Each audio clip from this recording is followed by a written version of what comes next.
सबों को यीशु सहाय। आइए इस रविवारीय गिरजा आराधना में जाने से पहले हम लोग एक छोटी सी प्रार्थना करेंगे। आइए हम प्रार्थना करें।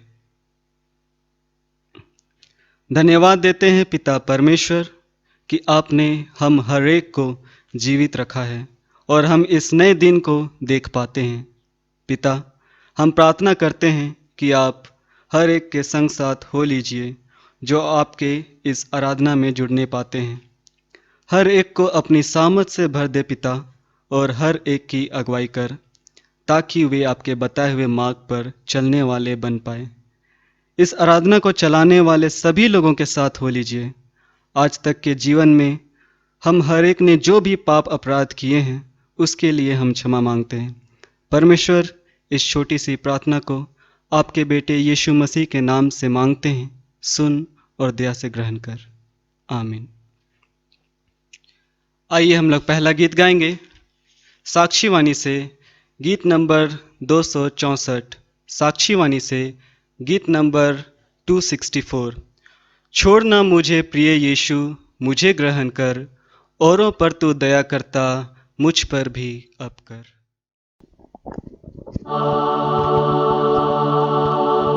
छोड़ना मुझे प्रिय यीशु, मुझे ग्रहण कर, औरों पर तू दया करता, मुझ पर भी अब कर। यीशु यीशु, मुझे ग्रहण कर, औरों पर तू दया करता, मुझ पर भी अब कर। मुझको दया से आवर दे, रखूं तेरी आस, झुकता हूँ मैं तेरे सामने, दे मुझको विश्वास। यीशु यीशु, मुझे ग्रहण कर, औरों पर तू दया करता, मुझ पर भी अब कर।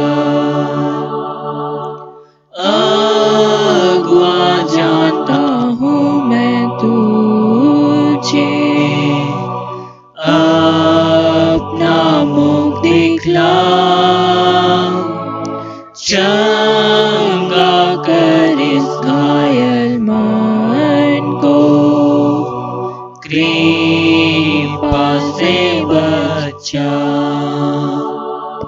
यीशु यीशु, मुझे ग्रहण कर, औरों पर तू दया करता, मुझ पर भी अब कर।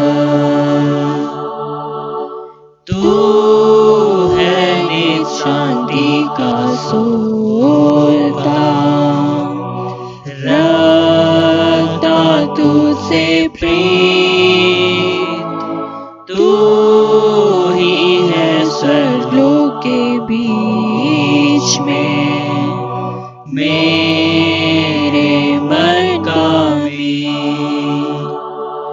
यीशु यीशु, मुझे ग्रहण कर, औरों पर तू दया करता, मुझ पर भी अब कर।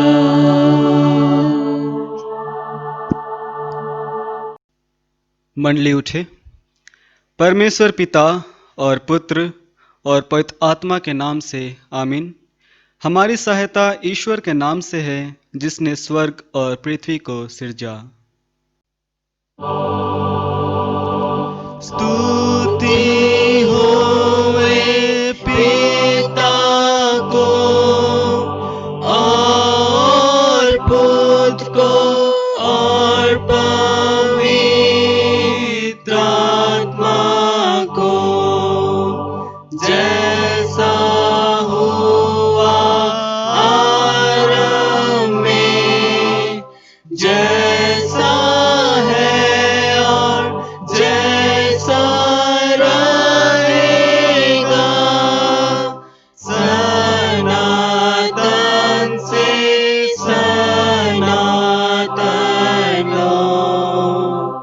आमीन।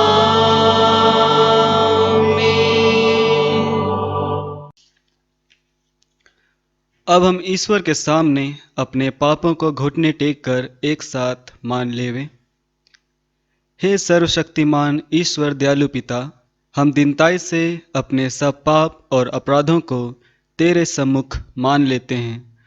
तू अपने प्रिय पुत्र हमारे प्रभु यीशु ख्रिस्त के कारण हम पर दया दृष्टि कर और हमारे सब पापों को क्षमा कर। आमीन। प्रभु हम पर दया कर, ख्रिस्त हम पर दया कर, प्रभु हम पर दया कर।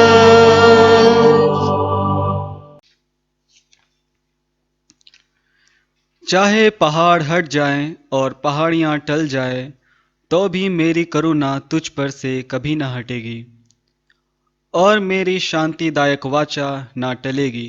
यहोवा जो तुझ पर दया करता है उसका यही वचन है। यशायाह 54 उसका 10।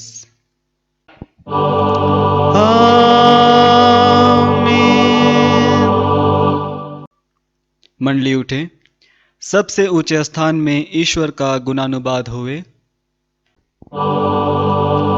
और पृथ्वी पर कुश और मनुष्यों में प्रसन्नता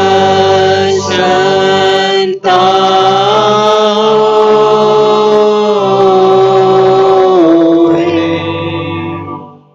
प्रभु तुम्हारे संग होए।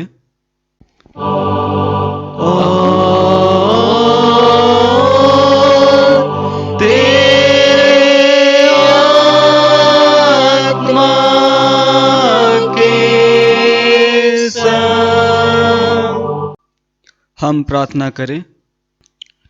हे प्रभु परमेश्वर स्वर्गवासी पिता, हम पापी लोग मान लेते हैं कि हम में कुछ भी भलाई नहीं है और हम अपने पाप के कारण अनंत मृत्यु के योग्य हुए हैं, क्योंकि जो शरीर से उत्पन्न हुए हैं सो शरीर हैं और तेरे राज्य को देख नहीं सकते। परंतु हम तेरी विनती करते हैं कि हम पर अनुग्रह कर और अपने पुत्र हमारे प्रभु यीशु ख्रिस्त के कारण पवित्र आत्मा को हमारे मनों में भेज और हमको नया मनुष्य बना, जिससे हम जैसे पवित्र बपतिस्मा में हमसे वाचा दी गई है, वैसा ही ख्रिस्त के द्वारा पाप की क्षमा पर निश्चयता सहित विश्वास करें। प्रतिदिन पवित्र आत्मा के चलाए हुए चलें और अंत में सदा काल का जीवन पावे। आमीन।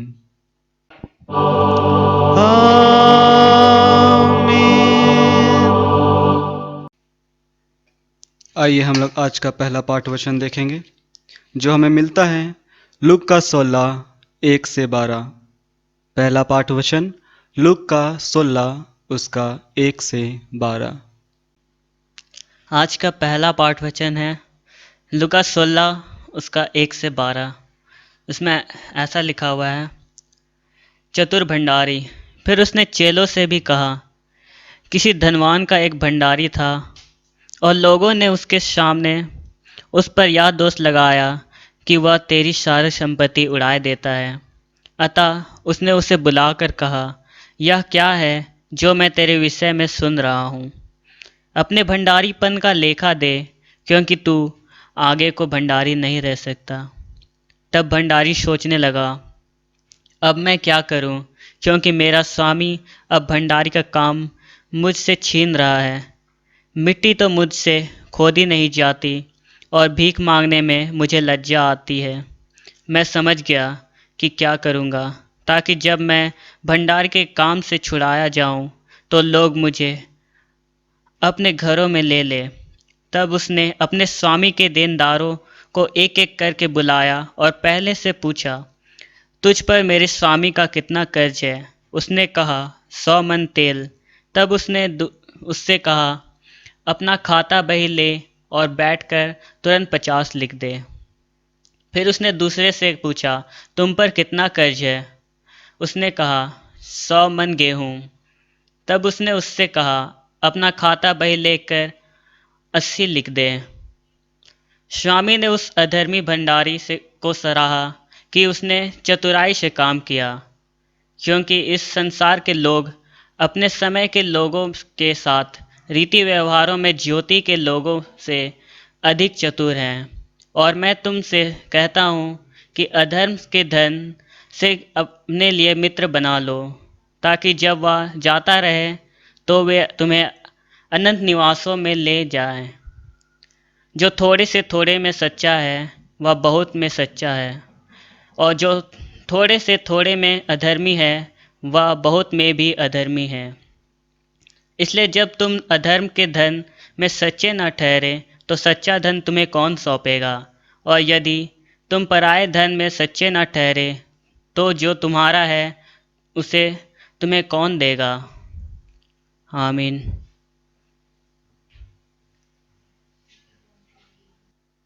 आइए हम लोग दूसरा पाठ वचन देखेंगे। नीति वचन 16 1 से 9। नीति वचन 16 1 से 9। अभी हम लोग दूसरा पाठ वचन देखेंगे। नीति वचन 16 1 से 9। नीति वचन 16 1 से 9। मन की युक्ति मनुष्य के वश में रहती है, परंतु मुंह से कहना यहोवा की ओर से होता है। मनुष्य का सारा चाल चलन अपनी दृष्टि में पवित्र ठहरता है, परंतु यहोवा मन को तौलता है। अपने कामों को यहोवा पर डाल दे, इससे तेरी कल्पनाएं सिद्ध होंगी। यहोवा ने सब वस्तुएं विशेष उद्देश्य के लिए बनाई हैं, वरन दुष्ट को भी विपत्ति भोगने के लिए बनाया है। सब मन के घमंडियों से यहोवा घृणा करता है। मैं दृढ़ता से कहता हूँ, ऐसे लोग निर्दोष ना ठहरेंगे। अधर्म का प्रायश्चित कृपा और सच्चाई से होता है, और यहोवा के भय मानने के द्वारा मनुष्य बुराई करने से बच जाते हैं। जब किसी का चाल चलन यहोवा को भावता है, तब वह उसके शत्रुओं का भी उससे मेल कराता है। अन्याय के बड़े लाभ से न्याय से थोड़ा ही प्राप्त करना उत्तम है। मनुष्य मन में अपने मार्ग पर विचार करता है, परंतु यहोवा ही उसके पैरों को स्थिर करता है। यहाँ तक आमीन। तेरा धन्यवाद होवे हे ख्रिस्त यीशु। हालेलुया। हालेलुया, हालेलुया,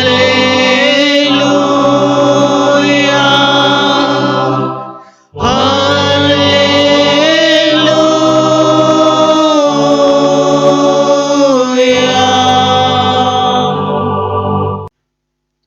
अब हम समस्त ख्रिस्तानी कलीसिया के संग अपना महापवित्र विश्वास मान लेकर एक साथ यूं कहें।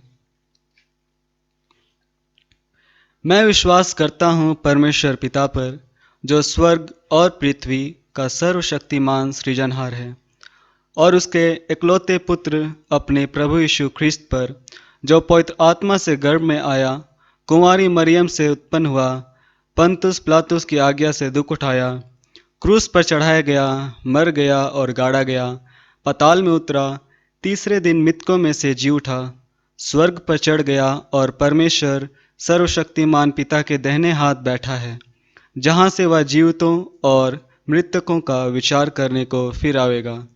मैं विश्वास करता हूँ पवित्र आत्मा पर, एक ही पवित्र ख्रिस्तानी कलीसिया, पवित्रों की संगत पर, पापों की क्षमा, देख के जी उठने और अनंत जीवन पर।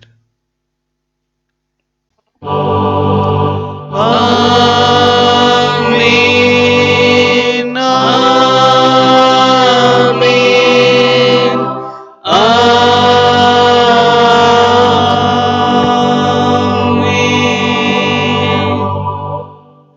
मंडली बैठ जाएंगे। आइए हम लोग दूसरा गीत गाएंगे साक्षीवाणी से, गीत नंबर 104। साक्षीवाणी गीत नंबर 104। तू है प्रभु मेरा भाग है, तुझसे प्रीत मैं रखूंगा, सारी यात्रा मैं इस लोक की तेरे पास मैं चलूंगा।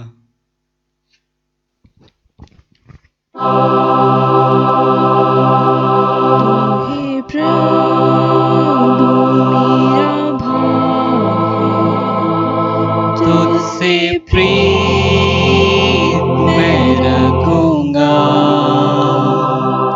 सारी यात्रा में लोक की तेरे पास मैं चलूंगा,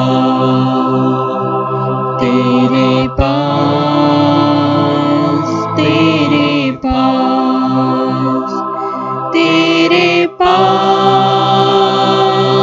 तेरे पास, सारी यात्रा में लोक की तेरे पास मैं चलूंगा। आपका चैन हो गया चर्चा, मुझे नहीं चाहिए, मुझे आवे दुख और पीड़ा, केवल पास ही चलने दे, तेरे पास, तेरे पास, तेरे पास, तेरे पास, सारी यात्रा में लोक की तेरे पास ही चलने दे, छाया की तराई में से मुझे नदी पार उतरा, तब उस लोक के द्वार से होके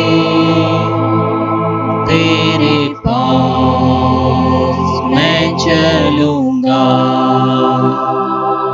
तेरे पास, तेरे पास, तेरे पास, तेरे पास, तब उस लोक के द्वार से होके तेरे पास मैं चलूंगा।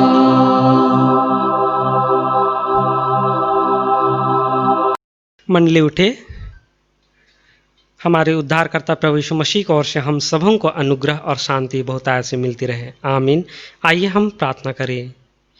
हे उद्धारकर्ता प्रभु यीशु मसीह, धन्यवाद हो तेरी इस अनुग्रह और दया के लिए प्यारे पिता, कि इस पवित्र विश्रामवार के दिन में हम तेरे पास आ पाते हैं। और आज जब तेरे वचन पर कुछ देर के लिए ध्यान और मनन करने जा रहे हैं प्यारे पिता, वचन की आशीष हम सबों के लिए दे प्यारे पिता। हमारे मन और हृदय को खोल दे, ताकि हम तेरे इस मनन के वचन को ना केवल सुन पाए, वरन अपने हृदय में बहुतायत के साथ रखने पाएँ। हाँ प्यारे पिता, और वह वचन हमारे जीवन में फलवंत होने पाए, अनुग्रह और दया का। और आज जो भी वचन की आशीष हमारे लिए रखा है प्यारे पिता, उन्हें बहुतायत के साथ हम सबों को प्रदान कर प्यारे पिता। हर प्रकार की कमज़ोर करने वाली आत्मा और हर प्रकार की वैसी शक्तियाँ जो तेरे वचन को सुनने से हम सबों को रोकती है, उन सबों को दूर कर, ताकि हम तेरे वचन को आनंद के साथ सुने और उसे ग्रहण कर पाएँ। यह प्रार्थना दयापूर्वक सुन और ग्रहण कर ले, आमीन।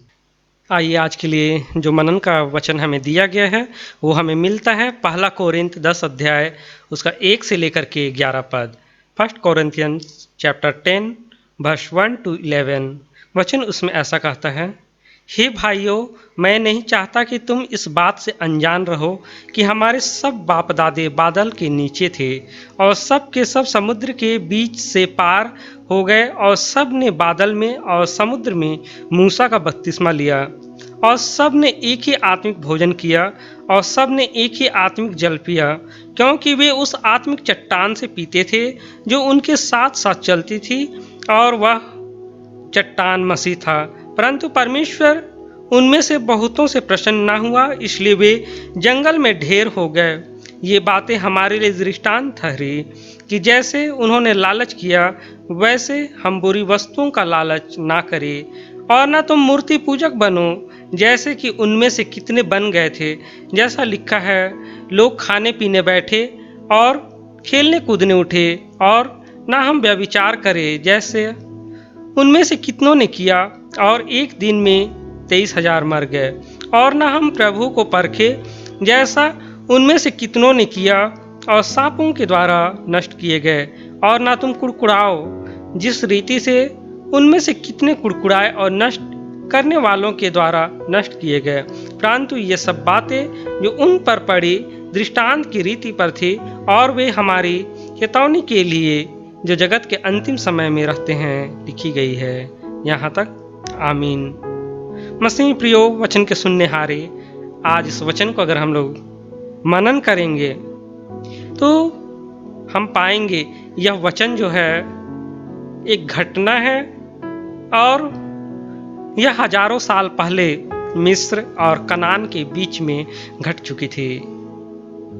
मसीह प्रियो, इस घटना के इतिहास को अगर हम लोग देखेंगे तो हम पाएंगे कि किस प्रकार से परमेश्वर यहोवा इस्राएलियों के संग और साथ हुआ। वह उन्हें बलवंत हाथों से मिस्र की दासत्व से उन्हें छुड़ाया और कनान ला पहुंचाया था।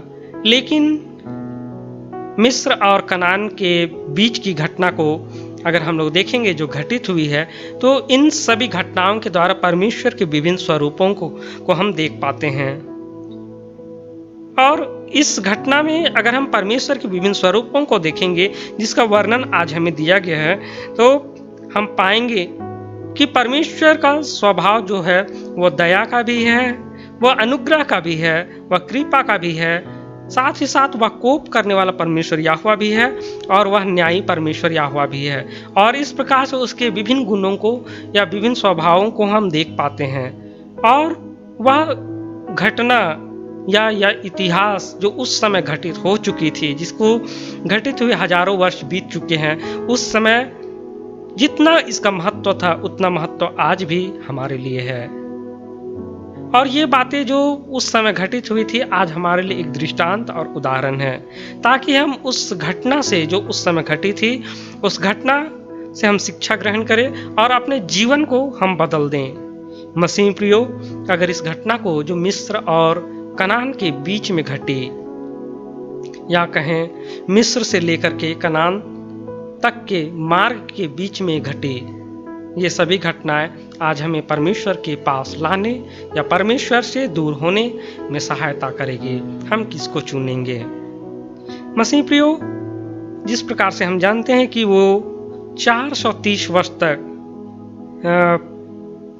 उस मिस्र में एक दासत्व से भरा हुआ जीवन को भी व्यतीत कर रहे थे। कितनी कठिनाई और दुख और तकलीफें उनके जीवन में थी, लेकिन परमेश्वर ने अपने बलवंत हाथों के द्वारा उसे उस घटना से छुड़ाया, उस दासत्व से छुड़ाया और यहाँ तक ला पहुँचाया। मसीह प्रियो, जब कनान और मिस्र की घटना को अगर हम लोग देखेंगे तो हम पाएंगे कि परमेश्वर किस प्रकार अद्भुत रीति से उन्हें मिस्र से निकाला और लाल सागर के पास तक लाया था। लाल सागर के पास जब उन्हें लाया था तो उन्हें मार्ग की चिंता थी, लेकिन परमेश्वर अपने बलवंत स्वरूप को वहां प्रकट करता है और अपने बली हाथों के द्वारा वह लाल समुद्र को ही सुखा देता है और एक सूखी मार्ग को प्रदान करता है। और इस प्रकार से उसके बलवंत या सामर्थ्य स्वरूप को हम वहां पर देख पाते हैं। ठीक इसी प्रकार से जब उनके बीच में भूख की समस्या आई, जब उन्हें खाने की समस्या उत्पन्न हुई, तब परमेश्वर ने उन्हें बटेर और मन्ना दिया और इस प्रकार से 40 वर्ष तक उसे एक पालक पिता के रूप में पालता पोसता रहा। और इस प्रकार से परमेश्वर का वह स्वरूप जो एक पालक पिता का होता है, उस स्वरूप को हम देख पाते हैं। लेकिन मसीह प्रियो, जब परमेश्वर के अनुग्रह और उसके आशीष इस्राएलियों के जीवन बहुतायत के साथ थी, उस समय वे परमेश्वर और मूसा के विरोध में कुड़कुड़ाए और तब परमेश्वर ने एक विषधर सांप को भेजा और विषधर सांप जब उन लोगों को डसने लगा तो वे चिल्लाने लगे। इस प्रकार से हम वहां परमेश्वर के उस क्रोधी स्वभाव को या जलन रखने वाला स्वभाव को भी हम देख पाते हैं। और उसके बाद विभिन्न स्थानों में वे परमेश्वर और मूसा के विरोध में बातें की और इस कारण परमेश्वर ने शपथ भी खाया कि इनमें से जितने भी लोग हैं वे कनान में जो मेरे प्रतिज्ञा देश है उसमें कभी प्रवेश ना कर पाएंगे। और यहोशू और कालेब को छोड़कर कोई भी उस स्थान में नहीं जा पाया। यह परमेश्वर के न्यायी स्वभाव को दिखाता है। मसीह प्रियो, अगर आज हम अपने जीवन को झांक करके देखें तो आज हमारा जीवन भी ऐसा ही था। कुछ दिन पूर्व के जीवन को अगर हम देखेंगे तो पाएंगे हमारा जीवन भी गरीबी, बीमारी, चिंता, परेशानी और इन सभी से घिरा हुआ था। इनके दासत्व में हमारा जीवन फंसा हुआ था। लेकिन परमेश्वर की अनुग्रह, दया और कृपा प्रत्येक के जीवन में हुई और परमेश्वर इन सभी बातों से हम सबों को आजाद किया और आज हम एक बेहतर जीवन को हम प्राप्त कर पाते, एक बेहतर जीवन को हम जी पा रहे हैं। और इस समय हम परमेश्वर के संग संग हैं या परमेश्वर से दूर हैं, यह हमारे लिए आचिंतन और मनन का विषय है। यहोशू 24 उसका 15 पद को अगर हम लोग देखेंगे तो वचन उसमें ऐसा कहता है,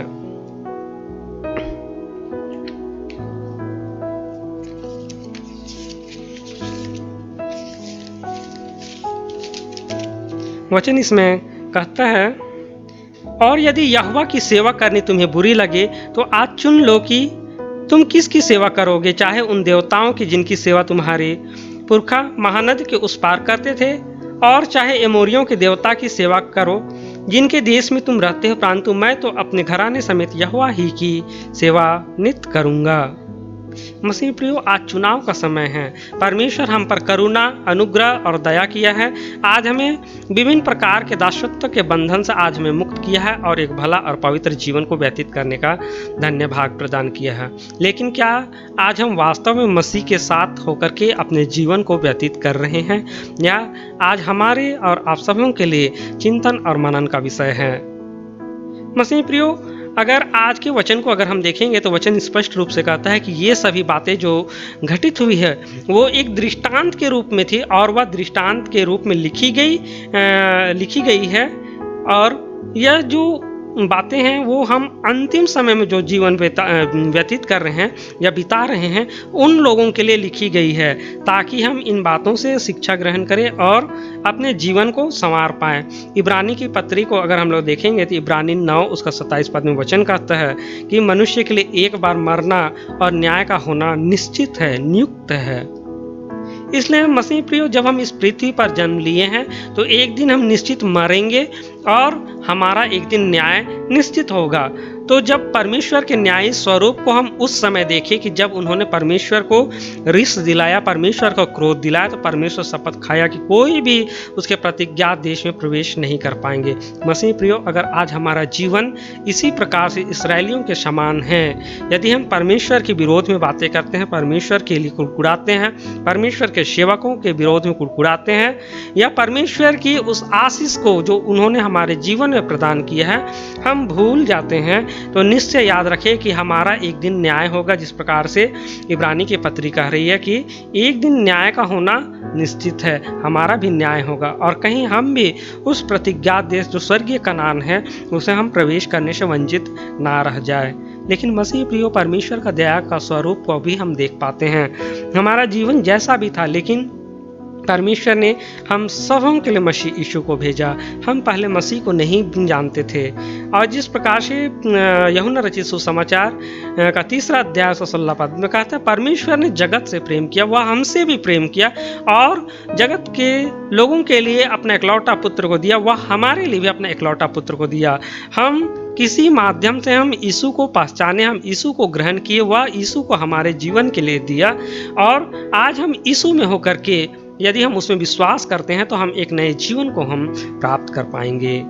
इसलिए मसीह में प्रियो, आज जब प्रभु को हम ग्रहण किए हैं, प्रभु को हम पाए हैं, तो परमेश्वर का वचन कहता है इब्रानी 8 उसका 12 पद में कि मैं उसके विषय में, अर्थात हमारे जीवन में जो कुछ घटित पाप है उनके विषय में वह दयावंत होगा। और जब प्रभु यीशु मसीह हमारे बीच में दयावंत होगा तो हमें उद्धार और छुटकारा का जीवन देगा। मसीह प्रियो, यह उद्धार और छुटकारा जो है वो हम खुद कमा नहीं सकते हैं। हम अपने अच्छे कर्मों के द्वारा कभी भी इसे कमा नहीं सकते हैं, क्योंकि यह परमेश्वर का दान है और यह अनुग्रह के स्वरूप में मिलता है और अनुग्रह के स्वरूप में वह हमें दिया गया है और इसे हम कभी कमा नहीं सकते हैं। हम याद रखें कि हमारा उद्धार जो है वह परमेश्वर के अनुग्रह से हुआ है और उसी अनुग्रह के द्वारा ही हम बचाए जा सकते हैं। इसलिए मसीह प्रियो, आज हम यीशु पर विश्वास करें और उसे गुण और स्वभाव जो एक मनुष्य होने के नाते या मनुष्य हो करके जो नमूना के तौर पर हमें दिखाया है कि किस प्रकार से वह परमेश्वर के डर और भय में होकर के अपने जीवन को बिताया, हम भी व्यतीत करें। यह बातें इसलिए लिखी गई है कि वह हमारे लिए एक उदाहरण ठहरे और इससे हम शिक्षा ग्रहण करें। तो मसीह प्रियो, आज इस वचन के द्वारा हम भी यही शिक्षा ग्रहण करें कि हम इस पृथ्वी के अंतिम समय में या इस संसार के अंतिम समय में हम अपने जीवन को व्यतीत कर रहे हैं। इस पृथ्वी का या इस जगत का न्याय होना निश्चित है। हम उस न्याय के लिए अपने आप को तैयार करें। हम इसराइलियों के समान जीवन को व्यतीत ना करें। जिस प्रकार से उन्होंने संसारिकता का जीवन को व्यतीत किया, मूर्ति पूजक का जीवन व्यतीत किया और परमेश्वर और उसके लोगों को तिरस्कृत किया, और इसका परिणाम यह हुआ कि वह परमेश्वर के प्रतिज्ञात देश में पहुंच नहीं पाए। क्या हम और आप ऐसे ही जीवन को व्यतीत कर रहे हैं? यदि आज हम जीवन को व्यतीत कर रहे हैं तो आज चिंता न करें, आज हम अपने पापों से पश्चाताप करें और प्रभु यीशु मसीह के पास आएँ। प्रभु यीशु मसीह दयावंत है, वह कहता है मैं उसके विषय में दयावंत हूँगा। वह आज हमारे पापों के विषय में दयावंत होगा। वह हमारे पापों से आज भी हमें छुटकारा देने की सामर्थ रखता है। वह हमें छुटकारा देगा और तब हम उस छुटकारा को प्राप्त करके एक अनंत जीवन के लिए अपने आप को योग्य, सिद्ध और तैयार कर पाएंगे। मसीह प्रियो, इस वचन के द्वारा हम सबों को बहुतायत से आशीष मिले। आमीन। आइए हम प्रार्थना करें। अनुग्रहकारी परमेश्वर यहोवा दयालु पिता, धन्यवाद हो तेरी पवित्र अनुग्रह, दया और कृपा के लिए। प्यारे पिता, हमारा जीवन इसराइलियों के समान ना हो। प्यारे पिता, हम अपने जीवन बहुत सारी भूल चूक और गुनाह करते हैं, उन सभी गुनाहों को तू क्षमा कर, दया कर मेरे स्वामी, और एक भला और पवित्र जीवन व्यतीत करने के लिए हम सबों की अगुवाई और मदद कर। तेरे पवित्र आत्मा का दान जो हमें दिया गया है, उस पवित्र आत्मा की अगुवाई और उसके मार्गदर्शन में होकर के हम अपने जीवन को व्यतीत कर पाएँ, इसके लिए प्यारे पिता तू हम सबों को अगुवाई कर, प्रेरित कर और हमें आगे की ओर ले चल। प्यारे पिता, जितने ही वचन के सुनने हारे यहाँ पर बैठे हर एक को आज वचन की आशीष उनके जीवन बहुतायत के साथ दे, उनके मन की अच्छी भूमि में उन्हें रहने दे प्यारे पिता। और जितने भाई बहन तेरे वचन को आज नहीं सुन पा रहे हैं विभिन्न कारणों से, प्यारे पिता उनके मन को उत्साहित कर, ताकि वे आने वाले समय में तेरे वचन की संगति और सहभागिता करने पाएँ। हर प्रकार की गलती और गुनाहों को क्षमा कर और यह प्रार्थना दयापूर्वक सुन और स्वर्ग के राज में ग्रहण कर ले। आमीन। और ईश्वर की शांति जो समस्त ज्ञान से परे है, कृष्ण हमारे मन और हृदय की रक्षा और रखवाली अब से लेकर सदा लोग करती रहे। आमीन। आइए हम लोग तीसरा गीत गाएंगे। कुड़ुक डंडी से गीत नंबर 352। कुड़ुक डंडी से गीत नंबर 352। कालोन कालोन बाबा नलखन नानोन। और इस गीत में हम लोग अपने अपने घरों में दान भी उठाएंगे। कालोन कालोन बाबा नलखन नानो आनिंगे बट गिंता नलखन कालोन कालोन बाबा नलखन नानो काया पाया लागो काया पाया छियो काया पाया लागो काया पाया छियो काया पाया नी निमगा छियो कालोन कालोन बाबा नलखन नानो आनिंगे बट गिंता नलखन कालोन कालोन बाबा नलखन नानो लोर बुद्धि लागो लोर बुद्धि छियो लोर बुद्धि लागो लोर बुद्धि छियो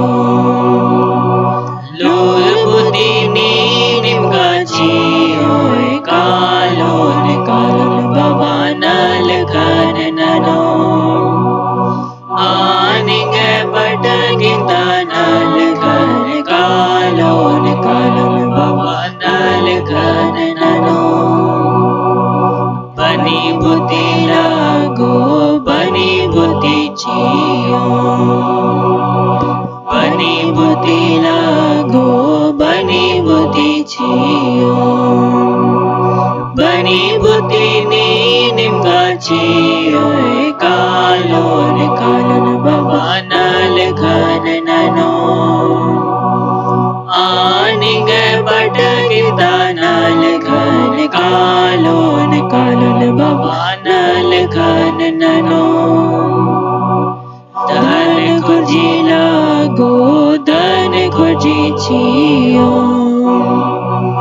धन खुजी लागो धन खुजी छियो धन खुजी नी निमगा छियो कालोन कालोन बाबा नलखन नानो आनिंगे बट गिंता नलखन कालोन कालोन बाबा नलखन नानो। आइए हम लोग अंतिम प्रार्थना करें। हे प्रभु परमेश्वर स्वर्गवासी पिता, हम तेरी विनती करते हैं कि अपनी ख्रिस्तानी कलीसिया और उसके सारे सेवकों की अगुवाई कर कि वे तेरे वचन के निर्मल उपदेश में ठहरे, जिससे सच, विश्वास और प्रेम हम में बढ़े और बढ़ावा जावे। हे प्रभु, भारत रिपब्लिक के हमारे राष्ट्रपति, प्रधानमंत्री, इस प्रांत के राज्यपाल, मुख्यमंत्री, राष्ट्रीय एवं राजकीय सभाओं और मंत्रिमंडलों, सब न्यायियों और हाकिमों और सब राज्य के कर्मचारियों को आशीष दे और उनकी अगुवाई कर कि वे न्याय और धर्म से देश की सेवा करें और हम कुशल, चैन और सारी भक्ति और गंभीरता से काल बितावें। हमारी कलीसिया के बिशप, कलीसिया के पदाधिकारियों तथा सभी कार्यकर्ताओं एवं कलीसियाई सभाओं को आशीष दे कि वे इस मंडली को तेरी पवित्र इच्छा के अनुसार चलावे। जगत के लूथरान कलीसिया और विदेश के हमारे मित्रों को आशीष दे कि वे हम ख्रिस्तीय प्रेम और सहयोग में आगे बढ़ें और जगत में तेरी साक्षी के लिए अधिक सामर्थ्य पावें। हमारे कलीसिया के सब काम पर आशीष दे। लड़के लड़कियों की शिक्षा पर आशीष दे कि वे तेरे डर और प्रेम में बढ़ते जावें। कलीसिया के विद्यालयों और अन्य संस्थाओं को संभाल और उनको बढ़ती दे और उनके द्वारा कलीसिया के लिए आत्मिक और लौकिक आशीष दे। खेती बाड़ी और हर एक काम, उद्यम, नौकरी, व्यवसाय और श्रम को सफल कर, जिससे हर कोई सुविवेक से तेरे आगे चले और अपनी जीविका पावे। अपनी कृपा से उन सबों पर दृष्टि कर जो कंगालपन, रोग और नाना प्रकार की सकेती और दुख में हैं, और उनको शांति दे। हे परमेश्वर पिता, धन्यवाद देते हैं प्रभु सभी बातों के लिए और मांगते हैं परमेश्वर कि जिस जिस घर में जो भी दान एक मुट्ठी दिए गए हैं परमेश्वर उसमें आशीष दे, कि वो दिखने में तो प्रभु बहुत ही छोटी है, परंतु वो इस मंडली के, इस कलीसिया के, इस देश के सभी में बड़े से बड़े कामों में आने पाए। हे परमेश्वर पिता, मांगते हैं प्रभु उन बीमार लोगों के लिए परमेश्वर जो अभी बहुत दुख झेल रहे हैं, मांगते हैं प्रभु कि आप उन्हें छू और चंगा कर।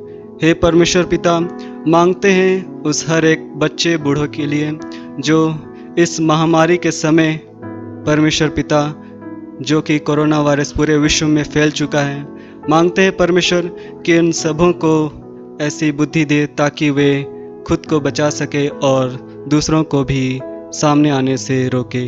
हे परमेश्वर, मांगते हैं कि इस महामारी के समय में जो भी अपने राज्य के, अपने देश के जो कोई भी इसका संचालन करते हैं, परमेश्वर मांगते हैं कि वे इसे अच्छी रीति से इस कार्य को कर सके। परमेश्वर अपनी बुद्धि से, अपने विवेक से जो भी फैसले ले परमेश्वर, वो हम सबों के हित में हो। हे परमेश्वर पिता, मांगते उन सारे वैज्ञानिकों के लिए परमेश्वर जो शुरू से अभी तक इस महामारी का इलाज ढूंढने में लगे हुए, परमेश्वर मांगते हैं कि उन्हें भी बुद्धि दे परमेश्वर कि वो जल्द से जल्द इसका इलाज खोज पावे। हे परमेश्वर पिता, मांगते हैं उन सभी मीडिया कर्मियों के लिए परमेश्वर जो इस महामारी में भी दूसरी जगह जाते हैं, परमेश्वर लोगों के साथ मिलते हैं और हमें अलग अलग जगह का परमेश्वर समाचार हम तक पहुंचाते हैं। मांगते हैं कि उन्हें भी आप सुरक्षित रखें। मांगते हैं परमेश्वर कि इस समय जो हमारे डॉक्टर्स हैं, नर्सेस हैं पिता, वो दिन रात इस काम में लगे हुए परमेश्वर, वो इन लोगों के साथ रहते हैं, उठते हैं, बैठते हैं और इनका इलाज करते हैं। परमेश्वर मांगते हैं कि उन्हें भी अपने छेदे हुए हाथ से घेरे रख परमेश्वर, कि वो इस महामारी के चपेट में ना सके और हम सबों को जल्द से जल्द ठीक कर पाए। पिता, हर बात के लिए आपको धन्यवाद देते हैं।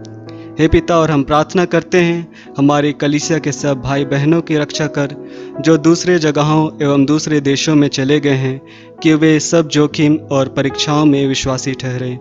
हम उनके लिए भी तेरी विनती करते हैं जो मंडली से निकाले गए व उलट हुए हैं, उन पर दया कर कि वे सच्चे पश्चाताप से तेरी ओर फिरे।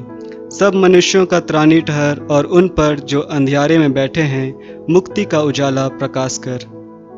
हमको अपश्चातापी मृत्यु से बचा और अंत को अपने प्रिय पुत्र हमारे प्रभु यीशु ख्रिस्त के द्वारा स्वर्ग राज्य में ग्रहण कर। हे हमारे पिता, तू जो स्वर्ग में है, तेरा नाम पवित्र किया जावे, तेरा राज आवे, तेरी इच्छा जैसी स्वर्ग में है वैसे पृथ्वी पर भी होवे।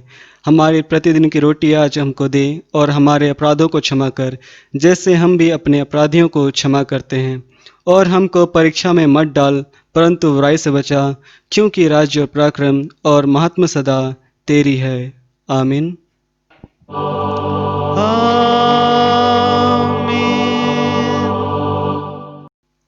अब विश्वासी और दीन मन से त्रिएक ईश्वर का आशीर्वाद ग्रहण करें।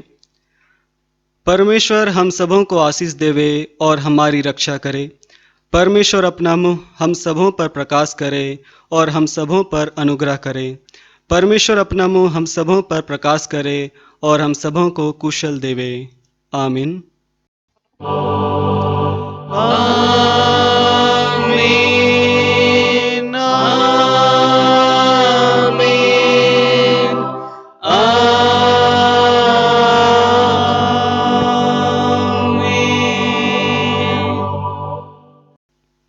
यीशु सहाय। सबों को इस ऑनलाइन चर्च में जुड़ने के लिए धन्यवाद।